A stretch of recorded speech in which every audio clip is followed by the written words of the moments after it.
Еве сме назад во студио во вториот дел од емисијата Утрински зрак.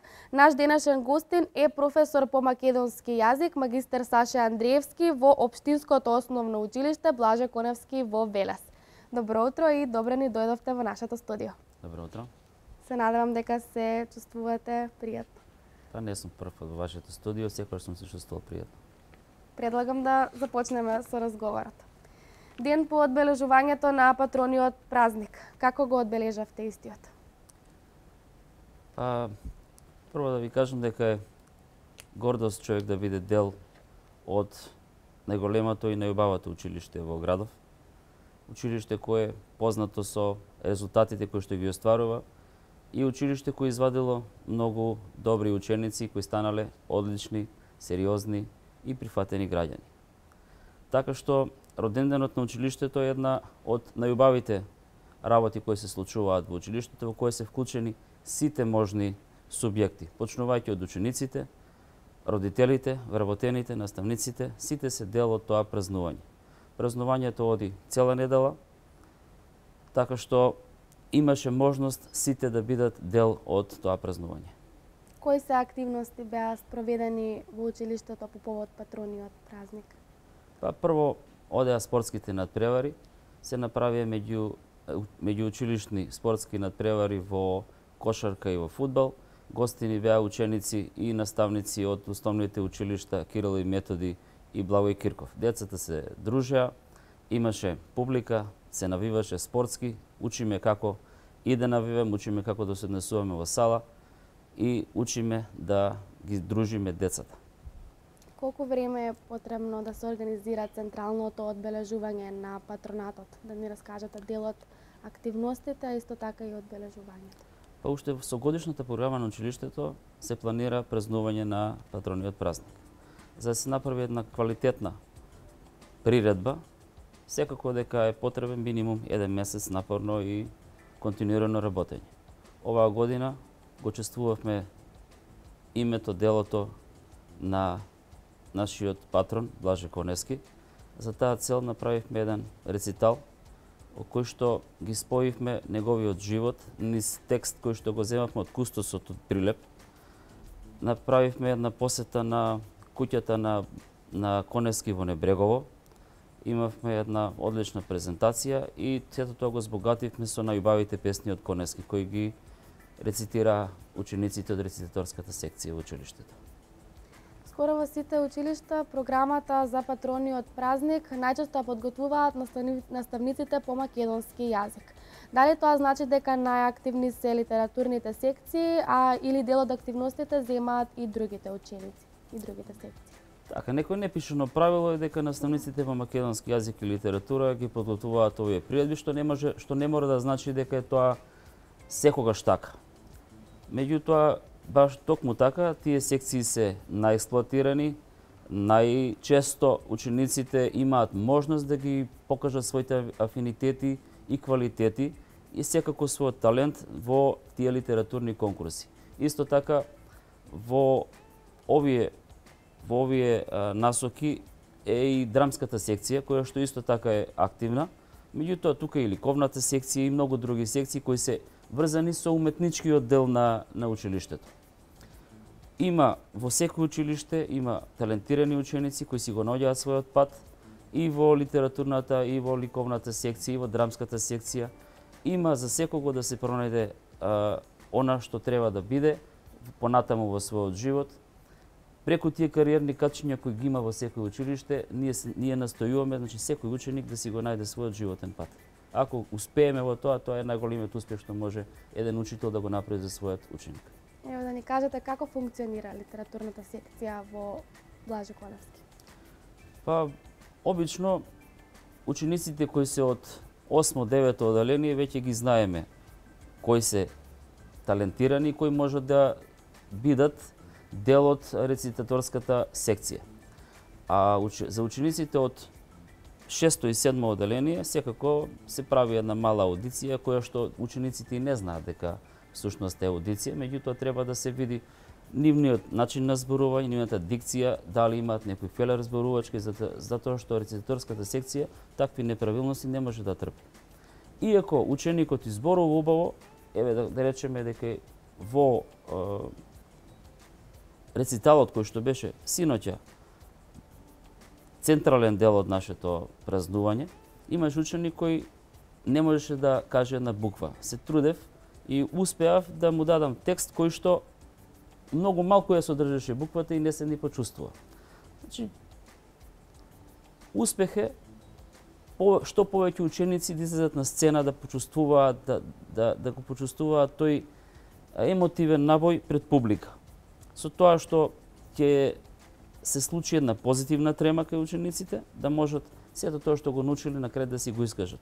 Таа трема која што е со страв е неприфатлива затоа што потоа не може да се изведе она што е веќе извежбано многу пати.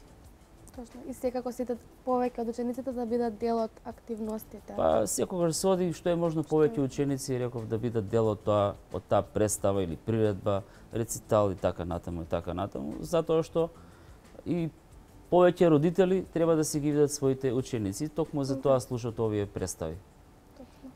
Во тек е одбележувањето на 95 годишнината од смртта на Блаже Коневски. Кажете не нешто повеќе за човекот кој со име и презиме го носи училиштето во кое вие сте наставник по македонски јазик. Така, токму тие 95 години од раѓањето на Блаже Коневски беа поттик оваа година повторно да се навратиме кон ликот и делото на патронот Блаже Коневски. Блаже Коневски е, можам да кажам, една од трите најмаркнатни ликови во македонскиот 20 век, што значи дека еве имало и некоја анкета во 20 век, во 90-тите години, кога ние сме се остамосталиле како држава. Тој е меѓу 5 највлијателни македонци од историјата на македонскиот народ. Ако е Мисирков бил прв, ако Гоце Делчев бил втор, тогаш Блаже Коневски е трет.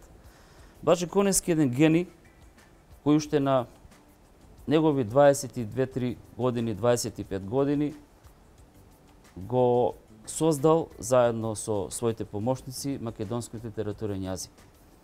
Има една огромна осташтина. Ние денес јазикот што го зборуваме, ние денес како се чувствуваме и ние денес тоа што го браниме како јазик е заслуга на Блаже Коневски. Од создавањето, па преку бранењето на македонскиот јазик уште во таа 1946 година, кога бил кај Тито и кога успеал да го убеди дека македонците заслужуваат свој јазик, а знаете дека во тоа време било тешко тоа да се направи, бидејќи била е во конфликт македонските дејци кои што потоа завршиле по југословенските затвори и крилото на просрпските комунисти. И тој, да ви кажам право, мислам дека е тоа што го направил на ниво на Кирил кога отишол и кога го одбранил словенскиот јазик во Рим. Не секој ги знае овие работи. Па, токму ние сме за тоа и професори по македонски јазик и знаеме малку повеќе. Што да ви кажам, ние како наставници по македонски јазик се трудиме да го пренесеме, да ги пренесеме убавината и значењето на македонскиот јазик на идните генерации. Тоа нешто не ни е дадено туку така и затоа мора да го чуваме. Да се вратиме на зборовите на Мисирков како треба да се чува македонскиот јазик и сето тоа што ни е оставено како генерација, мораме и во иднината да им го пренесеме за да знаат што тоа значи, колку многу жртви имало и како треба да се брани македонскиот јазик и македонската држава. Колку учениците реално се заинтересирани за добро да ги знаат овие учениците од основните училишта не може да се многу заинтересирани за македонскиот јазик, доволно е да го совладаат. Значи доволно е да го совладаат и да знаат како правилно се зборува. Ние во сите настапи, освен кога има некој драмски текст кој што треба автентично да се зборува, одиме на тоа да биде употребен стално современиот македонски јазик. Значи постојана употреба на современ македонски јазик. И тоа е тоа што треба да се негува. Токму тоа беше и следното прашање. Учениците, но и познатите личности во Македонија своите ставови и мислења ги објавуваат на социјалните мрежи. Како македонист, што мислите вие, колку правилно се користи македонскиот литературен јазик во секојдневното говорење? во социјалните мрежи се користи и македонски јазик, и сленгови, и српизми и така натаму. Значи не може да биде репер зборувањето на социјалните мрежи за влијанието или употребата на македонскиот литературен јазик. Знаете дека се користат и убави, прекрасни написи, меѓутоа и вулгарни работи кои што едноставно социјалните мрежи токму затоа служат да секој да си каже тоа што мисли, а најверојатно и да не одговара, што не е сосема и како што треба. Она на што треба да работиме е употребата на македонскиот литературен јазик во јавност во институциите и највеќе во медиумите. Таму не сме да има сленгови, таму не сме да се користи нешто површно, таму мора да се користи точно современиот македонски јазик. Во училиштата, во институциите, во медиумите се разбира дека секогаш мора да се употребува. Каква е состојбата, еве, кога веќе ги споменавте медиумите, каде што медиумите кои што вие ги следите, исто е вклучувајќи и нас и К1 телевизија. Што мислите вие? Колку реално литературно се користи македонскиот јазик? Најверојатно треба некоја дообука и на водителите и на новинарите за правилно говорење. Има и новинари, има и водители кои што некои работи ги заборавили или баш не им се добро и научени. Посебен има проблем со акцентските целости, кои што ги гледаме и во рекламите, не се точни воопшто. И тоа не дава добра порака никон за чувување на македонскиот јазик како таков, бидејќи тој е нормиран. Што ме нешто нормирано, треба да се придржуваме на тие норми. И кон идниве генерации. Затоа што замислете колку има влијание една реклама која што е гледана многу пати и влегува, значи бидејќи се врти многу пати, влегува директно во мислите на секој човек. И ако се прифати дека таа акцентна целост не постои во рекламата, како многу е тешко ученикот, еве да речеме на час, да го одучите дека или да му докажете дека тоа е точно. Кога веќе оди на медиум, кога веќе оди на реклама, дека таму меѓу тие два збора или три збора не постои акцентска целост.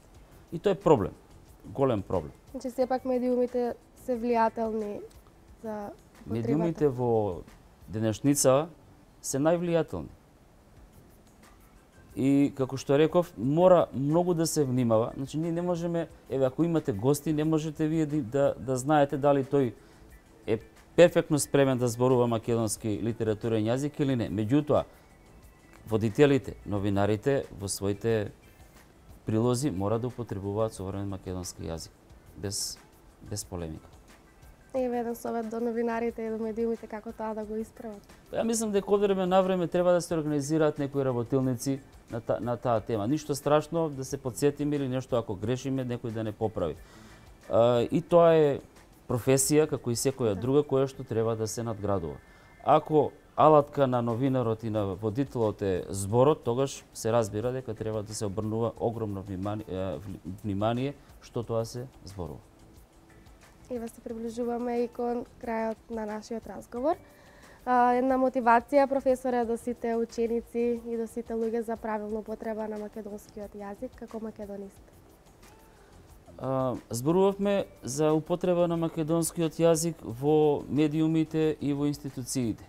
Сепак, ние си имаме своји домови и добро е во своите домови и со своите пријатели пак да се зборува на дијалектот од кој што потекнуваме. Тоа е богатството на еден јазик.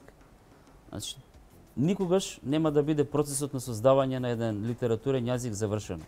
Може било кој збор од било кое подрачје да се најде потоа во тој нормиран јазик. Така што тоа богатство на јазици што го имаме ние на многу мал простор во Македонија имаме дијалекти.